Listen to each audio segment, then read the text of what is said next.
गरीबों को जीने के लिए क्या क्या करना पड़ता है, कुछ ऐसी ही कहानी है अनीता की। अनीता गांव की गरीब लड़की है और वो गांव में ही एक ब्यूटी पार्लर में काम करती है। बचपन से वो ब्यूटी पार्लर में ही काम करती आई है।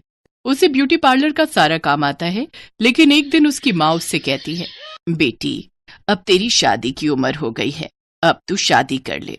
लेकिन माँ, अभी अभी तो ब्यूटी पार्लर से थोड़ा बहुत पैसा आ रहा है, अभी तो मैं खुद का ब्यूटी पार्लर खोलने के बारे में सोच रही हूँ। वो सब शादी के बाद कर लेना, किसने मना किया है, बस अब शादी कर ले, मैं तेरी शादी देखकर ही ऊपर जाना चाहती हूँ। अनीता अपनी माँ को मना नहीं कर पाई। वो सुंदर थी, इसीलिए शहर से उसके लिए रिश्ते आने लगे। अनीता की माँ ने शहर के एक नौकरी वाले लड़के के साथ अनीता की शादी करवा दी। अनीता ससुराल चली गई। उसके ससुराल वाले बहुत अमीर थे, उनके पास बहुत बड़ा घर था। उसका पति सुरेश एक अच्छी कंपनी में नौकरी करता था। शादी के 2 दिन बाद अनीता ने सुरेश से कहा, ओ जी, आपसे एक बात कहनी है।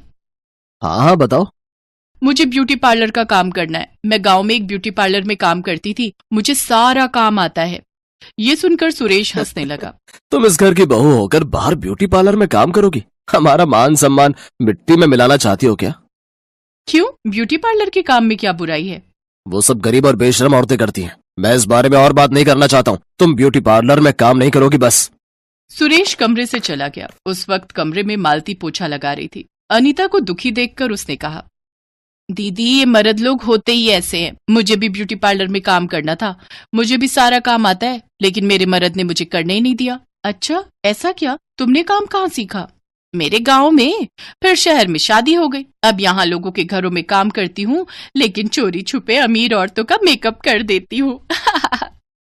अरे वाह, मेकअप करना मुझे भी पसंद है, मुझे भी ले चलो ना कभी किसी का मेकअप करवाने। ठीक है दीदी, कल ही चलिए, मेरी एक अमीर क्लाइंट के घर में पार्टी है, उनका मेकअप करना है।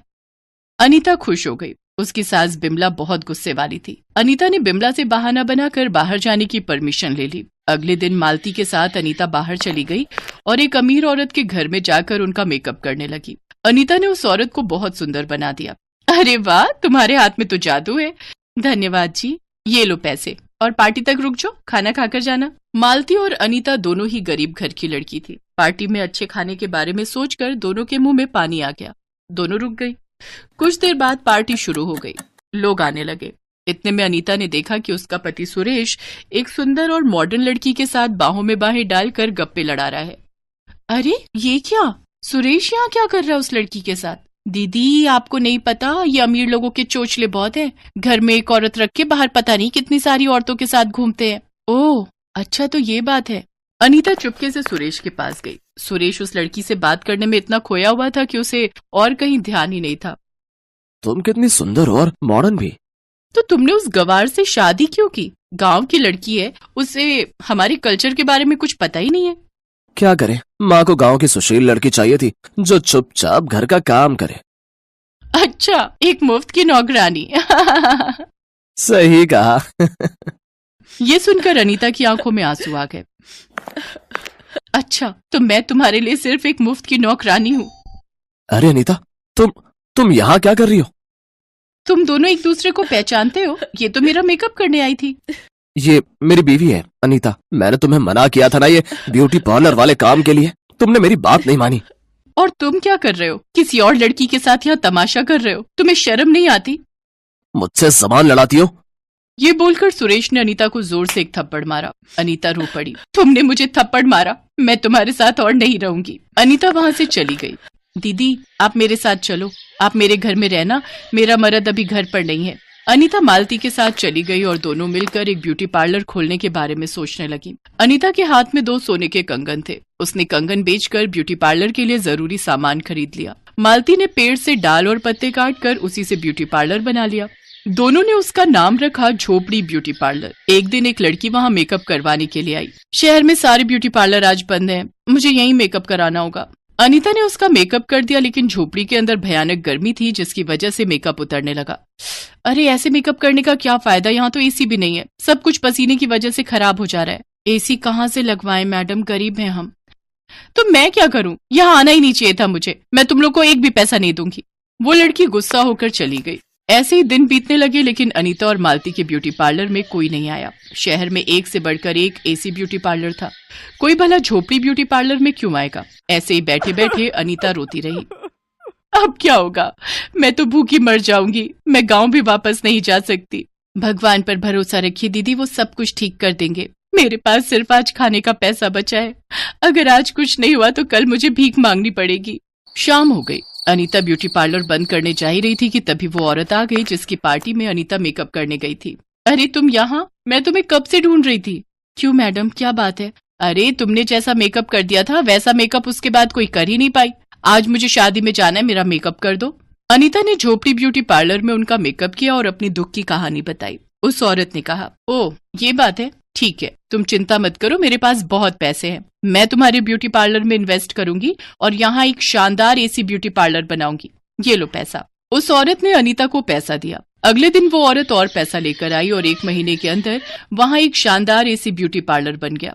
अनीता और मालती उस पार्लर की मालकिन बन गई।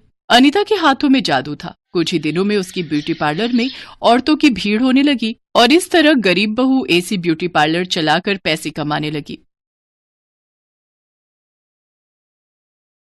सपना, प्रीति और भूमि की शादी शहर में बसे 3 भाइयों आलोक, पराग और रौनक से हो जाती है। शादी करके तीनों जैसे ही अपने ससुराल आती हैं तो हाथ में आरती की थाली लिए उनकी सास जानकी उनका गृह प्रवेश करवाते हुए कहती है, आओ मेरी तीनों बहुओं, अब अपने पैरों से इस कलश को गिराकर अंदर आ जाओ।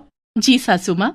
बड़ा सा ससुराल देखकर तीनों देसी बहुएं टशन में बोलती हैं, हाय दैया, ये तो एकदम फिल्म स्टार शाहरुख खान के घर जैसा घर है प्रीति। हाँ सपना, अगर ऐसा घर अपने गांव में होवे ना तो गर्दा गर्दा मच जाई। हमको तो अपनी आंखन पर विश्वास ही नहीं हो रहा है कि हमारी शादी इतना बड़ घर में हुई है। उनकी बातें सुनकर उनकी ननद श्रुति कहती है, ओ गॉड, अभी इन्हें आए 1 पल भी नहीं हुआ और इन्होंने अपनी गवारपंथी दिखानी शुरू कर दी। जरा अपने कायदे में रहकर बात करो ननद जी, आप हम तीनों बहनों के बारे में नहीं जानती हैं। अरे पूरे बनारस में हम तीनों बहनें अपने जुगाड़ूपन के लिए फेमस है, फेमस। ओहो, अब बस भी करो तुम ननद भाभी ने अभी से ही नोक-झोंक शुरू कर दी। चलो अब मेरे तीनों बेटे अपनी अपनी बीवियों को उनके कमरे दिखा दो। अगले दिन सुबह तड़के 5 बजते ही तीनों बहुओं की आंख खुल जाती है और वो किचन में साफ सफाई पर लग जाती हैं। तभी उनकी ननद श्रुति किचन में जाती है तो वो देखती है कि उसकी तीनों भाभियां मिट्टी से बर्तन घिस रही होती हैं। अरे मेरी मंद बुद्धि भाभियों, ये सब क्या गंद मचा रखा है? और तुम तीनों को नींद नहीं आ रही है क्या जो आधी रात को ये खटर पटर लगा रखी है? वो का है ना ननद जी, हमरे गांव में तो सुबह 5 बजे सब जग जावत है और हमरे गांव में तो मिट्टी से ही बर्तन मांजते हैं। हाँ, इससे 2 फायदा है, एक तो बर्तन भी अच्छे से चमक जावत है और साथ ही साबुन के पैसा के भी बचत हो जात है। अरे पर ये तुम्हारा बनारस गांव नहीं बल्कि मुंबई शहर है।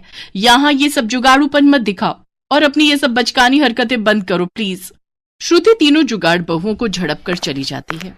ऐसे ही कुछ दिन बीत जाते हैं। एक रोज जब वो तीनों किचन में खाना बना रही होती हैं कि तभी सिलेंडर खत्म हो जाता है। अरे मोरी मैया, ये चूल्हा तो लगता है बिता गया। अरे बहू, रोटियां बन गई हो तो जल्दी से ले आओ। अरे बाप रे, अब क्या होगा?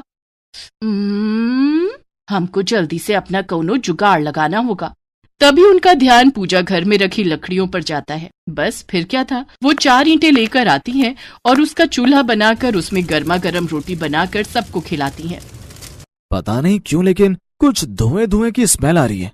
सही कहा भैया। तभी उन सबकी नजर किचन में से निकल रहे धुएं पर जाती है। सभी दौड़ते हुए किचन में जाते हैं। अरे मेरी भोली बहू, जब किचन में गैस सिलेंडर है तो फिर तुम तीनों चूल्हा क्यों फूंक रही हो? सासू माँ, आपका सिलेंडर तो कब का बाय बाय बोल गया, इसीलिए हम जुगाड़ लगाकर चूल्हा जलाई लिए। वो सब तो ठीक है मेरी जुगाड़ू बहू, मगर तुम ये लकड़ियाँ कहाँ से उठा कर ले आई? सासू माँ, ये तो हम पूजा घर में रखी लकड़ियाँ लाए हैं। अपनी जुगाड़ू बहुओं की हरकतें देखकर जानकी कहती है, अरे बैल बुद्धि बहुओं, वो तो चंदन की लकड़ियाँ थी जिसे मैंने हवन के लिए मंगवाया था और तुमने चंदन की लकड़ियाँ रोटी सेकने में फूंक दी। ओहो, अब जो हो गया सो हो गया सासू माँ, अब हमको माफी दे दियो। इतना कहकर तीनों बहुएं माफी मांगकर मामले को ठंडा कर देती हैं। ऐसे ही समय बीतता है। फिर एक सुबह जब सब नाश्ता कर रहे थे तो गिलास में रखा जूस रौनक के फोन पर गिर जाता है और उसका फोन भीग जाता है। ओह नो, आज ही मुझे मीटिंग के लिए बाहर जाना था और आज ही इस फोन को भी खराब होना था। शॉप वाला तो इसे रिपेयर करने में 2-3 दिन का टाइम लगा देगा। अरे पतिदेव, अपना फोन हमको दो, हम अभी इसे बिना पैसा खर्च किए ठीक कर देंगे। अरे मेरी गवार भाभी, इस फोन को जुगाड़ की नहीं बल्कि दुकानदार की जरूरत है। अब अपनी कोई जुगाड़पंती करके भैया के इस फोन को डेड बॉडी में मत बदल देना। इसके बाद श्रुति उस फोन को कपड़े से पोंछकर कुछ देर धूप में रखकर फिर उसे चावल के कनस्तर में डाल देती है और ठीक 1 घंटे बाद फोन रौनक को देती है और टशन मारते हुए अपनी ननद से कहती है, का हुआ ननद जी, भेजा चकरा गया का हमार जुगाड़ देखकर? अरे वाह भूमि, तुमने तो सचमुच में 1 घंटे के अंदर ही मेरा फोन बिल्कुल ठीक कर दिया। देखा हमरा कमाल, फोन भी झट से ठीक हो गया और पैसा भी बच गया।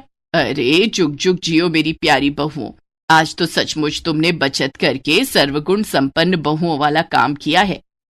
हाँ सचमुच, तुमने तो कमाल कर दिखाया।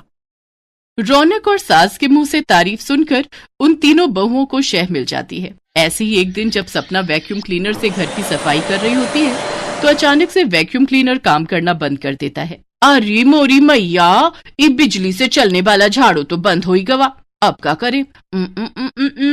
जल्दी से कौनो जुगाड़ सोच सपना, ताकि अपना कामो बन जाए और हमरे पैसे भी बच जाए। सपना ये सोच ही रही होती है कि तभी उसका ध्यान अपनी सोसाइटी के पार्क में लगे खजूर के पेड़ पर जाता है। अरे वाह, क्या जुगाड़ू आइडिया आया है हमरे दिमाग में। सपना सोसाइटी के पार्क में जाती है और खजूर के घने पत्तों को तोड़ने लगती है कि तभी वहां गार्ड आकर गुस्से में बोलने लगता है, अरे ओ बॉडम औरत, इन पेड़ों को क्यों तोड़ने में लगी हुई हो? अरे ओ चौकीदार बाबू, अगर ज्यादा चबड़ चबड़ की ना तो हम देंगे तो को एक उल्टे हाथ का, समझे? और वैसे भी ये पार्क तो हर बाप का है का? गार्ड को 4 बातें सुनाकर सपना खजूर के घने पत्ते तोड़ लाती है और उन्हें लेकर घर आती है और उससे झाड़ू बनाकर तैयार करती है और झाड़ू लगाने लगती है। तभी जानकी गुस्से में तिलमिलाते हुए उस पर बिगड़ते हुए कहती है, क्यों रे सपना बहू, ये मैं क्या सुन रही हूँ? तू सोसाइटी के गार्ड से लड़कर आई है और ये तेरे हाथ में क्या है? सासू माँ, ये झाड़ू है जिसे हमने खजूर की टहनियों से बनाया है। अरे वाह सपना, तूने तो कमाल कर दिया, भाई मान गए तुझे, छा गई तुम तो। अरे चुप करो तुम तीनों, भला इतनी कंजूसी करके भी क्या फायदा? तुम तीनों की जुगाड़पंती ना एक दिन सोसाइटी वालों के सामने हमारी धज्जियां उड़ाकर रहेगी। इस तरह तीनों जुगाड़ू बहुओं को घर वालों से खूब खरी खोटी सुननी पड़ती है। ऐसे ही वक्त गुजर जाता है। फिर एक सुबह प्रीति नाश्ता लेकर गुनगुनाते हुए अपनी ननद के कमरे में आती है। लगाई ले तू जब लिपस्टिक, जिला टॉप लागे ले, ओ जिला टॉप लागे रे। अरे ननद जी, ई लो नाश्ता पानी कर लो, दफ्तर खाली पेट ना ही जाना। हाँ, टेबल पर रख दो भाभी, अभी तो मैं अपने बाल सुखा रही हूँ। हेयर ड्रायर से अपने बाल सुखाने के बाद श्रुति नाश्ता करके ऑफिस चली जाती है, लेकिन उसी शाम काफी भयंकर बारिश होती है। अरे प्रीति, तुम मेरा वाला कुर्ता पजामा प्रेस करके रख देना, कल मैं ऑफिस वही पहन कर जाऊंगा। जी हमरे बलमा। इतना कहकर प्रीति अपनी ननद के कमरे में जाती है और उसका हेयर ड्रायर लाकर उससे अपने पति के कपड़े सुखाने लगती है, लेकिन तभी उसे तेज बिजली का करंट लगता है और वो चिल्लाते हुए कहती है, अरे मोरी मैया, मर गई रे मर गई, कौनो हमको तनिक बचाओ तो। सभी भागते हुए अंदर आते हैं और श्रुति जल्दी से बोर्ड का स्विच बंद करती है। अरे ये सब कैसे हुआ? प्रीति उसे सारी बात बताती है और श्रुति उन्हें खूब सुनाती है। भाभी, मैंने तुम्हें पहले भी समझाया था ना, आज अपनी बेवकूफियों की वजह से तुम्हारी जान तक भी जा सकती थी। मैं कहती हूँ अब तो अपनी इन जुगाड़पंथियों से तुम तीनों बाज आ जाओ, नहीं तो अठन्नी चवन्नी बचाने के चक्कर में एक दिन अपनी जान से हाथ धो बैठोगी। श्रुति बेटी बिल्कुल सही कह रही है, बहू इतनी कंजूसी भी अच्छी नहीं, और जिसका काम वो उसी को साजे, कोई दूजा करे तो बुद्धू बाजे। हमको समझ आ गया सासू माँ, अब हम कोनो भी काम में जुगाड़ नहीं लगाएंगे। ननद और सास की बातों से उन तीनों को अक्ल आ जाती है और वो तीनों अपनी जुगाड़पंती छोड़कर अपनी ननद और सास से शहरी तौर तरीके सीख लेती हैं और वो तीनों अपने ससुराल के रंग में ढल जाती हैं। Hello friends, thanks for watching this video. अगर आपको ये वीडियो पसंद आया है तो प्लीज़ लाइक, सब्सक्राइब, कमेंट्स करें इस वीडियो पर, और हाँ, शेयर करना भी ना भूलें। और भी मज़ेदार वीडियो देखने के लिए नीचे दिए गए बेल आइकन को दबाएं। देखते रहिए।